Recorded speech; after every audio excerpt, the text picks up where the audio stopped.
ഹരി ഓം.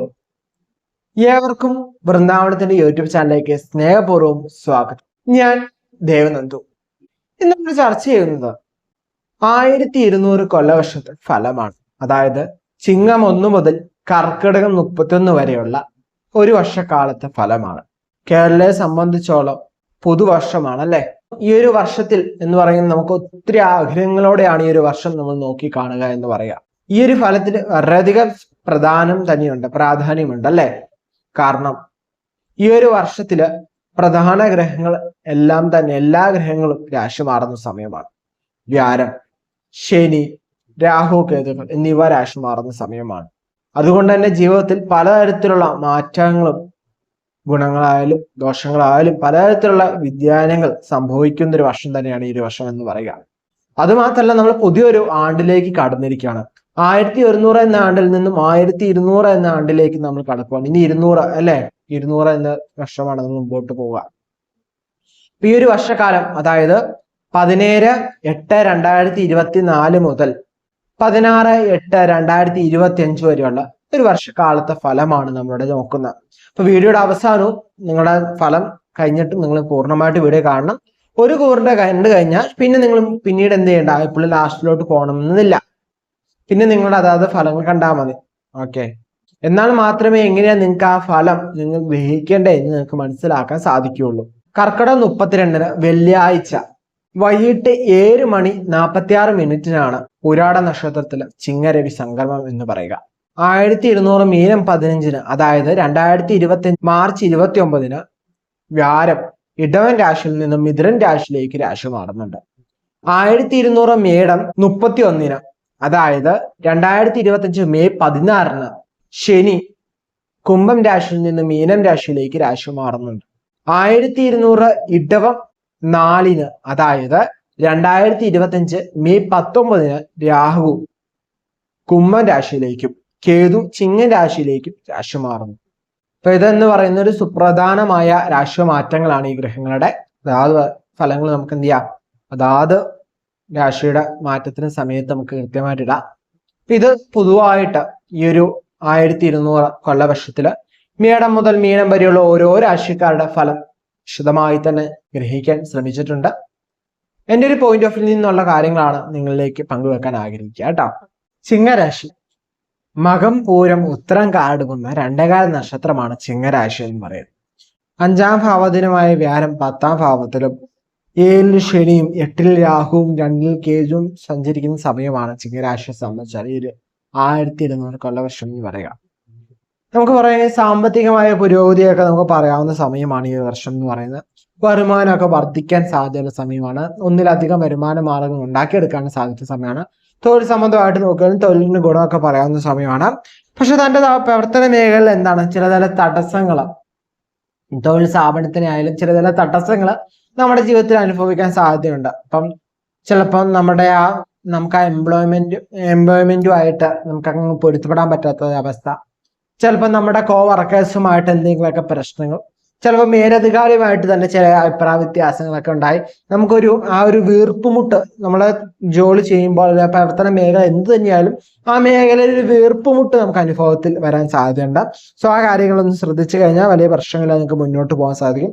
ആരോഗ്യ കാര്യങ്ങൾ നോക്കുകയാണെങ്കിൽ വലിയ പ്രശ്നങ്ങളൊന്നുമില്ല. എന്നിരുന്നാലും നമ്മൾ ആഹാര കാര്യങ്ങളിലൊന്നും ശ്രദ്ധ കേന്ദ്രീകരിക്കുന്ന ഉത്തമമായിട്ടുള്ള കാര്യമായിരിക്കും. ജീവിതത്തിൽ മുന്നോട്ട് പോകുമ്പോൾ നമുക്ക് ചില സുപ്രധാനമായ കാര്യങ്ങൾ ഈ ഒരു വർഷത്തിൽ നിങ്ങൾക്ക് ചെയ്യാൻ സാധിക്കും മുന്നോട്ട് പോകുമ്പോൾ. അപ്പൊ ആ കാര്യങ്ങൾ എന്താണ് മനസ്സിലാക്കാൻ നിങ്ങൾ കൃത്യമായി ഒരു ലക്ഷ്യം വെക്കുക.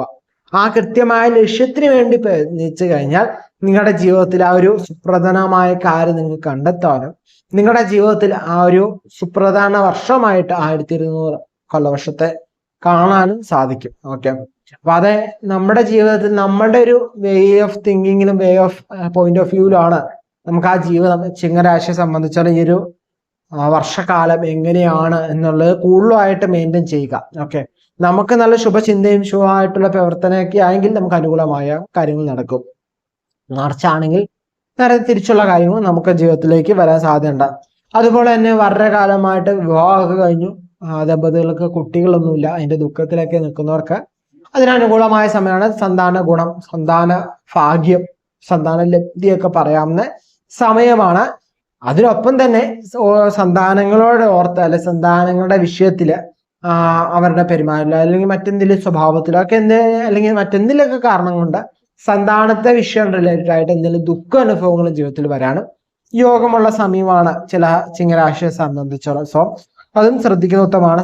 സന്താനങ്ങളുടെ കൂട്ടുകെട്ടുക കാര്യങ്ങളൊക്കെ ഒന്ന് ശ്രദ്ധിക്കുന്നതും ഉത്തമമായിരിക്കും. അതുപോലെ തന്നെ സന്താനത്തിനെ ഓർത്ത് ദുഃഖിക്കാനും സന്താനത്തിന്റെ തൊഴിൽ സംബന്ധമാവാം, ചിലപ്പം ബിസിനസ് സംബന്ധമാവാം, ചിലപ്പോൾ പഠന സംബന്ധമാവാം, ചിലപ്പോൾ സ്വഭാവ സംബന്ധമാവാം, ചിലപ്പോൾ പെരുമാറ്റ സംബന്ധമാവാം. എന്ത് തരത്തിലും ഒരു ദുഃഖാനുഭവം വരാൻ സാധ്യതയുള്ള സമയമാണ്. അതുപോലെ ജീവിത പങ്കാളിയുടെ ആരോഗ്യ കാര്യങ്ങളൊന്നും ശ്രദ്ധിക്കുന്നത് ഉത്തമമായിരിക്കും. കാരണം തൻ്റെ ആരോഗ്യം കുഴപ്പമില്ല എന്ന് പറഞ്ഞാൽ പോലും ജീവിത പങ്കാളിയുടെ ആരോഗ്യത്തിൽ അത്ര ഉത്തമമായിട്ടുള്ള ഫലമല്ല. അതുകൊണ്ട് തന്നെ ചെറിയ പ്രശ്നങ്ങൾ കണ്ടാൽ തന്നെ അദ്ദേഹം തന്നെ പോയി വൈദ്യപരിശോധന നടത്തി കൃത്യമായ മരുന്ന് കഴിക്കുന്നതും സേവിക്കുന്നതും ഒക്കെ ഉത്തമമായിട്ടുള്ള കാര്യമായിരിക്കും. അതേപോലെ തന്നെ നമുക്ക് എന്തൊരു കാര്യം ചിന്തിക്കാനായാലും പ്രവർത്തിക്കാനായാലും ചിന്തിച്ച് മാത്രമല്ല കൃത്യമായ കരുതലോടെ മാത്രം അത് പറയുകയും ചെയ്യുകയും ചെയ്യുന്നതാണ് ഉത്തമം എന്ന് പറയാം. മാർച്ച് ആണെങ്കിൽ നമുക്കൊരു ദുഃഖ അനുഭവമായിട്ട് നിൽക്കാൻ സാധ്യത കൂടുതലാണ്. അതുപോലെ തന്നെ നമ്മുടെ കുടുംബജീവിതം നോക്കുകയാണെങ്കിലും ചില അഭിപ്രായ വ്യത്യാസങ്ങൾ ദമ്പതികൾ തമ്മിൽ ഉണ്ടാവാൻ സാധ്യതയുണ്ട്. പ്രണയങ്ങൾ തമ്മിലായാലും ചെറിയ ചർച്ചക്കുറവൊക്കെ ഉണ്ടാവാനും സാധ്യത പറയാവുന്ന സമയമാണ്. അതുപോലെ തന്നെ ബന്ധു വേർപാടൊക്കെ പറയാവുന്ന ഒരു സമയമാണ് ഈ ഒരു വർഷകാലം എന്ന് പറയുന്നത്. അതുപോലെ തന്നെ നമ്മൾ നോക്കുകയാണെങ്കിൽ നമ്മുടെ മിത്രങ്ങൾ പലരും നമുക്ക് ചില തരത്തിലെങ്കിലും നമ്മുടെ ഒരു കുശുമ്പ് അസൂയൊക്കെ വെച്ച് നോക്കുന്നവരൊക്കെ ആണെങ്കിൽ അവർ ചിലപ്പോൾ നമ്മളിൽ നിന്നൊന്ന് മാറാനൊക്കെ യോഗമുള്ള സമയമാണ്. ഓക്കെ, അപ്പം ശ്രദ്ധിച്ചു മുന്നോട്ട് പോയി കഴിഞ്ഞാൽ നിങ്ങൾക്ക് അങ്ങനെയുള്ള സുഹൃത്ത് വലയത്തിൽ നിന്ന് മാറി നിങ്ങൾക്ക് അനുകൂലമായ സുഹൃത്ത് വലയത്തിലേക്ക് എത്താൻ സാധിക്കും.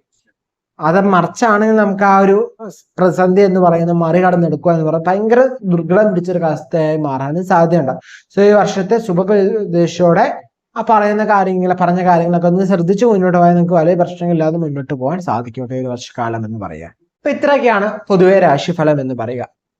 മനസ്സിലായെന്ന് വിചാരിക്കുന്നു. ഇനി അധികം പേരും ചോദിക്കുന്ന ചോദ്യമാണ്, ഈ ഒരു രാശിഫലം എന്റെ ജീവിതത്തിൽ ബാധിക്കുന്നുണ്ടോ?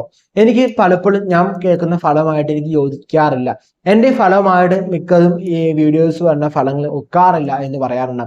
അതിന് പ്രധാന കാരണം എന്താണെന്ന് വെച്ചാൽ നമ്മൾ വീഡിയോയിൽ തന്നെ പലപ്പോഴും പറഞ്ഞിട്ടുണ്ട്, ഇത് എന്ന് പറയുന്ന ഒരു പൊതുഫലം മാത്രമാണ്. വ്യക്തിപരമായിട്ടുള്ള ഫലം അറിയുമ്പോൾ മാത്രമേ നമ്മുടെ ജീവിതത്തിൽ അത് എങ്ങനെ ബാധിക്കുന്നു, നമ്മുടെ ജീവിതത്തിൽ അത് എങ്ങനെ മുന്നോട്ട് പോകുന്നു എന്ന് നമുക്ക് മനസ്സിലാക്കാൻ സാധിക്കുള്ളൂ. നമ്മുടെ സ്വയം ജാതക പരിശോധന ഇപ്പൊ നമുക്ക് പറയുകയാണെങ്കിൽ ഒരു മരുന്നിന് പ്രിസ്ക്രിപ്ഷൻ നൽകണമെങ്കിൽ നമുക്ക് പൊതുവായിട്ട് പനിക്ക് ഇന്ന മരുന്നുകൾ എന്ന് നമുക്ക് പറയാം. എന്നാൽ ആ ഒരു വ്യക്തിയെ പരിശോധിച്ച് നമ്മൾ മരുന്ന് നിർണ്ണയിക്കുമ്പോൾ നമുക്ക് എന്താണ് കൃത്യതയോടെ നമുക്ക് ആ വിവരങ്ങൾ മനസ്സിലാക്കാനും ആ ഒരു കൃത്യമായ മെഡിസിൻ ഓരോരുത്തർക്കും നൽകാനും സാധിക്കും.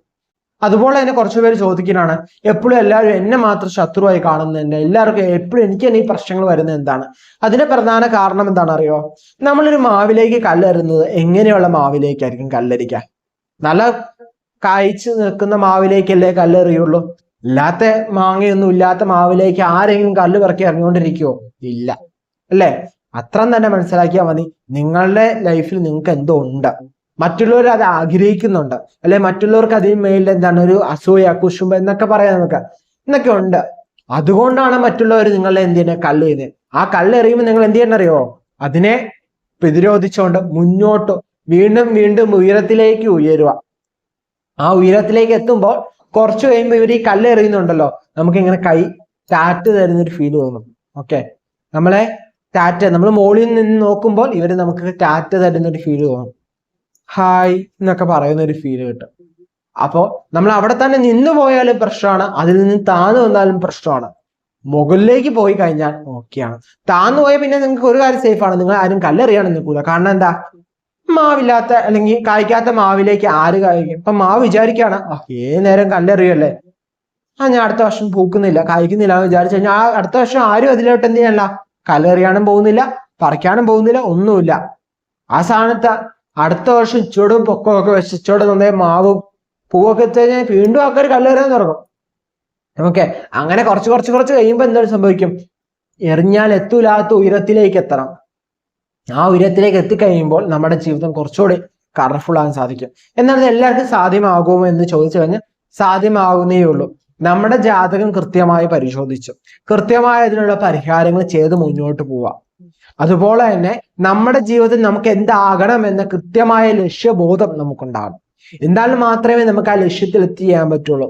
ലക്ഷ്യമില്ലാതെ ഓടുന്ന എന്ന് പറയുന്നത് നമുക്ക് ഒരു വ്യക്തത ഇല്ലാതെ നമുക്ക് ചുമ്മാ ഓടാന്ന് മാത്രം. നമുക്ക് അറിയത്തില്ല ഇതിന്റെ അന്ത്യം എവിടെയാണ്, അല്ലെങ്കിൽ ഇതിന്റെ അവസാനം എന്താണെന്ന് അറിയത്തില്ല.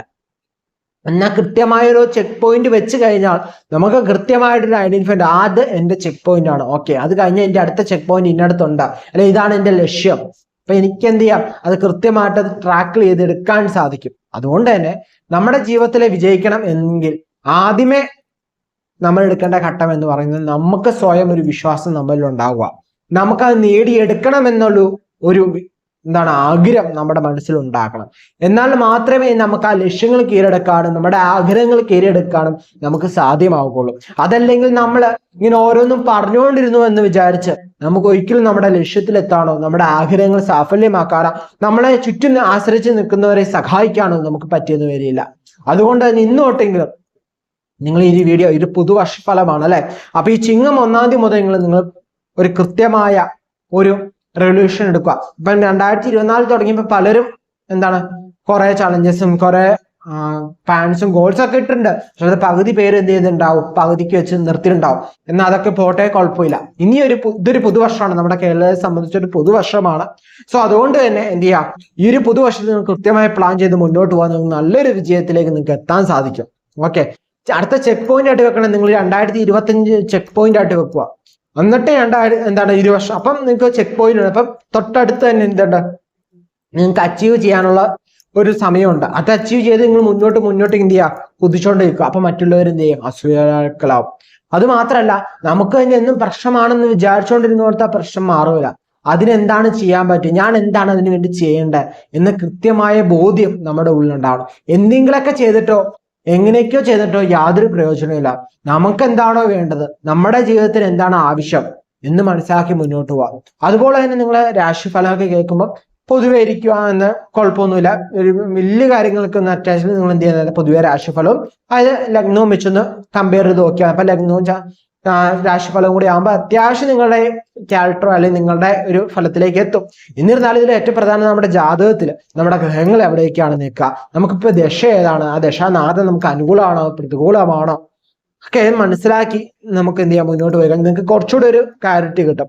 അത് മാത്രമല്ല, ഓരോരുത്തരുടെ ജീവിത വളർന്നു വന്ന സാഹചര്യം എന്ന് പറയുന്നത് ഡിഫറെന്റ് ആണ്. ഓക്കെ, ഇപ്പൊ നമുക്ക് പലർക്കും അറിയാം, ഇപ്പൊ ഒരു വ്യക്തി ഒരേപോലത്തെ ജാതകമുള്ളവരും ഉണ്ടാവാം അല്ലെ. ഒരേ സമയത്ത് ഒരേ സ്ഥലത്ത് ജനിച്ചു കഴിഞ്ഞാൽ അവർക്ക് ജാതകം ഏകദേശം ഒന്ന് തന്നെയായിരിക്കും. പക്ഷെ അവർ രണ്ടുപേരും വലുതായി വരുമ്പോൾ രണ്ട് ക്യാരക്ടറായി. കാരണം ഇവരുടെ ചുറ്റിനുമുള്ള ചുറ്റുപാടാണ് അല്ലെ. ഓരോ വ്യക്തിയുടെയും ചുറ്റിനുമുള്ള ചുറ്റുപാടുകൾ അതില് ഡിപ്പെൻഡ് ചെയ്തിരിക്കുന്നു. എന്നാൽ ചീത്ത മാത്രം എന്ന് വെച്ചാൽ നമുക്ക് നെഗറ്റീവായിട്ടുള്ള പെട്ടെന്ന് അബ്സോർബ് ചെയ്തെടുക്കാൻ ഭയങ്കര ഈസിയാ. ഓക്കെ, ഒരു പാലിന്റെ അകത്ത് ഒരു വശി കടന്ന് പെട്ടെന്ന് പടരാൻ ഈസിയാ. ഓക്കെ, പക്ഷെ അതിനെ ശുദ്ധീകരിച്ചെടുക്കുക എന്ന് പറയുന്നത് ഭയങ്കര പാടുള്ള കാര്യം തന്നെയാണ് അല്ലെ. സോ അതേപോലെ തന്നെ നമ്മുടെ ജീവിതത്തിൽ നമ്മൾ അനാവശ്യമായുള്ള കാര്യങ്ങൾ അട്രാക്ട് ചെയ്യാതെ നമുക്ക് ആവശ്യമുള്ള കാര്യങ്ങൾ ഗുണങ്ങൾ നൽകുന്ന സമയം നമ്മുടെ ചുറ്റുമുള്ളവർക്ക് സന്തോഷം നൽകുന്ന നമുക്ക് വേണ്ടപ്പെട്ടവര് അല്ലെ നമ്മുടെ നന്മ ആഗ്രഹിക്കുന്നവർക്ക് സന്തോഷമല്ല കേട്ടോ. നമ്മുടെ തിന്മ ആഗ്രഹിക്കുന്നവർക്ക് സന്തോഷം നമ്മുടെ നാശമായിരിക്കും. അതല്ല, നമ്മുടെ നന്മ ആഗ്രഹിക്കുന്നവർക്ക് സന്തോഷം വരുന്ന രീതിയിൽ നമ്മൾ വരാണ്. നമുക്ക് അതിനു വേണ്ടിയുള്ള കാര്യങ്ങൾ മുന്നോട്ട് ചെയ്യുക. എല്ലാം ആത്മവിശ്വാസത്തോടെ മുന്നോട്ട് പോവുക. അല്ലാതെ നമ്മൾ എന്ത് ചെയ്യുക, ഒരു പൂജനയോ അല്ലെ പ്രാർത്ഥനയിലോ മാത്രം വിശ്വസിച്ച് മുന്നോട്ട് പോവാതെ നിങ്ങളുടെ വർക്കിൽ നമ്മൾ പറഞ്ഞിട്ടുണ്ട്, എത്ര നല്ല ഫലമാണെന്ന് പറഞ്ഞാലും ചുമ്മാ വീട്ടിൽ കയറി ഇരുന്ന് കഴിഞ്ഞാൽ നമുക്ക് യാതൊരു ബെനിഫിറ്റും ഉണ്ടാവില്ല. അത് കൃത്യമായ വർക്ക് ചെയ്യണം. വർക്ക് ചെയ്യുമ്പോൾ ആക്ഷൻ ചെയ്യുമ്പോൾ എന്ത് ചെയ്യും, ദൈവം അവിടെ നിന്ന് നോക്കാം, ഓക്കെ അവൻ അധ്വാനിക്കുന്നുണ്ട്, ഓക്കെ അവന് ഫലം കൊടുത്തേക്കാം എന്ന് വിചാരിക്കും. താൻ പാതി ദൈവം പാതി. നമ്മൾ ചെയ്യാനുള്ള ചെയ്തിട്ടേ നമുക്ക് എന്ത് ചെയ്യാനുള്ളൂ, ദൈവത്തെ ആശ്രയിച്ചിട്ട് കാര്യമുള്ളൂ. അല്ലെ ദൈവത്തെ മാത്രം ആശ്രയിച്ചിട്ടല്ല, നമുക്കും ചെയ്യാനുള്ള എന്തെങ്കിലുമൊക്കെ ചെയ്യണം. എന്നാൽ മാത്രമേ നമുക്ക് എന്ത് ചെയ്യാൻ പറ്റുള്ളൂ, ആ ജീവിതത്തിലേക്ക് നമുക്ക് വിജയത്തിലേക്ക് എത്താൻ സാധിക്കുള്ളൂ. ഈ ലാസ്റ്റത്തെ വീഡിയോ കുറച്ച് ലെങ്ത് ആയിട്ടുണ്ടെന്ന് തോന്നുന്നു. എന്നിരുന്നാലും ഇത് നിങ്ങളിലേക്ക് എത്തേണ്ടതാണ്. കൃത്യസമയത്ത് ഈ ഒരു കാര്യം നിങ്ങൾ അവസാനം വരെ കണ്ടിട്ടുണ്ടെങ്കിൽ അത് ഈശ്വരന് നിങ്ങൾക്ക് നൽകേണ്ട കാര്യം തന്നെയാണ്. കാരണം അത് ചിലർക്ക് ഇതെന്താന്ന് വെച്ച് കഴിഞ്ഞാൽ എത്രയാലും ആ ഫലം മാത്രം കണ്ട് അതിന് വിചാരിക്കും, ഓക്കെ ഇതൊക്കെയാണ് ഫലം, ഓക്കെ എന്നാൽ വിചാരിച്ച് മുന്നോട്ട് പോകും. ദോഷഫലങ്ങളോ ദുഃഖിക്കുകയും നല്ല ഫലങ്ങളോട് സന്തോഷിക്കും. പക്ഷെ ഈ ഒരു വർഷക്കാലം കഴിയുമ്പോൾ ഇവർക്ക് ജീവിതത്തിൽ യാതൊരു മാറ്റം ഉണ്ടായിട്ടുണ്ടാവില്ല. കാരണം എന്താ, നിങ്ങൾ തന്നെയാണ്. നമ്മുടെ ജീവിതത്തിൽ നമ്മൾ ഇന്ന് എന്താണോ അതിന് പ്രധാന കാരണം നമ്മൾ തന്നെയാണ്, അല്ല മറ്റുള്ളവരല്ല. ഓക്കെ, അതിന് വേണ്ടുള്ള കാര്യങ്ങൾ നമ്മൾ മുന്നോട്ടുള്ള കാര്യങ്ങൾ നമ്മൾ ചെയ്തിട്ടില്ല, അല്ലെങ്കിൽ അത് അന്വേഷിച്ചിട്ടില്ല. അന്വേഷിപ്പിൻ കണ്ടെത്തൂ എന്നാണ് പറയുന്നത്. നമ്മൾ അന്വേഷിച്ചാൽ എന്തൊരു കാര്യം കണ്ടെത്താൻ സാധിക്കുള്ളൂ, അല്ലെ? അപ്പം നിങ്ങളുടെ ജീവിത വിജയത്തിന് വേണ്ടിയുള്ള മാർഗങ്ങൾ കണ്ടെത്താൻ ശ്രമിക്കുക, അതിനു വേണ്ടിയുള്ള പരിശ്രമങ്ങൾ ചെയ്യുക. എന്നാൽ മാത്രമേ ജീവിതത്തിൽ വിജയിക്കാൻ സാധിക്കുള്ളൂ. അതുപോലെ തന്നെ നിങ്ങളുടെ പേര് നക്ഷത്രം താര കമന്റ് ചെയ്യുകയാണെങ്കിൽ നമ്മുടെ ക്ഷേത്രത്തിൽ നടക്കുന്ന പൂജയിലും വഴിപാടിലും നിങ്ങളുടെ പേര് നക്ഷത്രം ഉൾപ്പെടുത്തുവാനായിരിക്കും. നമ്മുടെ ചാനൽ സബ്സ്ക്രൈബ് ചെയ്തിട്ട് എന്ത് ചെയ്യുക, പേരും നക്ഷത്രവും കമന്റ് ചെയ്യാൻ ശ്രദ്ധിക്കുക കേട്ടോ. അതുപോലെ തന്നെ ഈ വീഡിയോ സുഹൃത്തുക്കൾക്ക് ആർക്കെങ്കിലും ഉപകാരപ്പെടും എന്ന് തോന്നിക്കഴിഞ്ഞാൽ അവർക്കും കൂടി ഒന്ന് ഷെയർ ചെയ്ത് കൊടുക്കുക കേട്ടോ.